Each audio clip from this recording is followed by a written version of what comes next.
Assalamualaikum warahmatullahi wabarakatuh. Shalom, Om Swastiastu, Salam Bajikana, Mabudayo. Perkenalkan, nama saya Aisyah Rara Maharani dari kelas manajemen 22B dengan NPM 22411069. Di sini saya akan membacakan materi kedua untuk mata kuliah Hukum Bisnis. Perusahaan.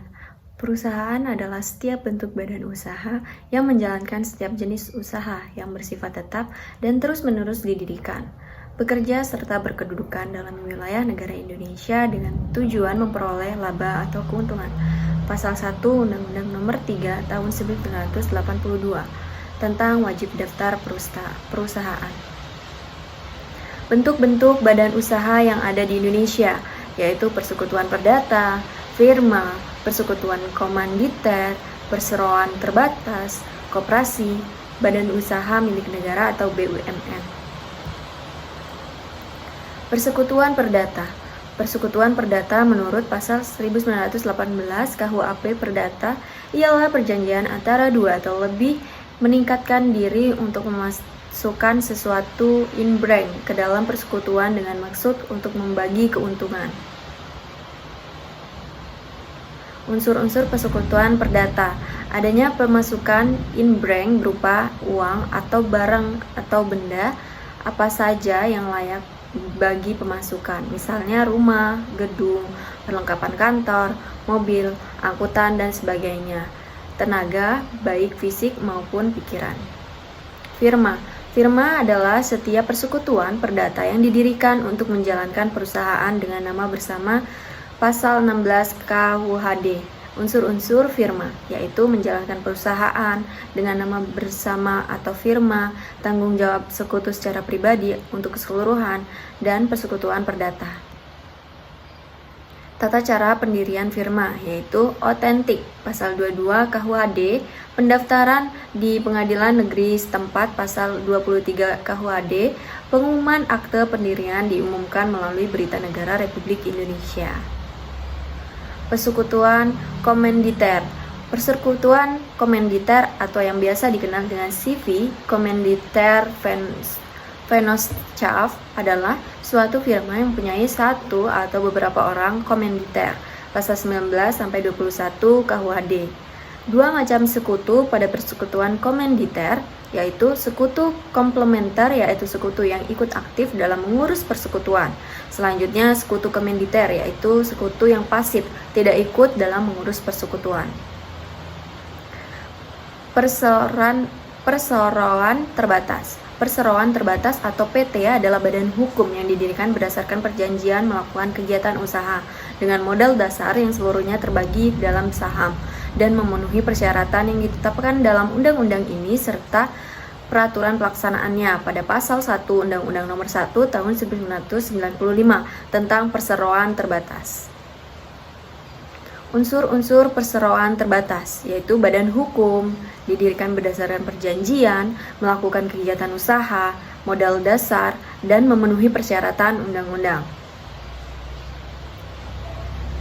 Prosedur pendirian perseroan terbatas. Yang pertama ada pembuatan perjanjian tertulis, yang kedua pembuatan akte pendirian, yang ketiga pengesahan oleh Kemenhukum, yang keempat ada pendaftaran perseroan, yang kelima pengumuman dalam tambahan berita negara.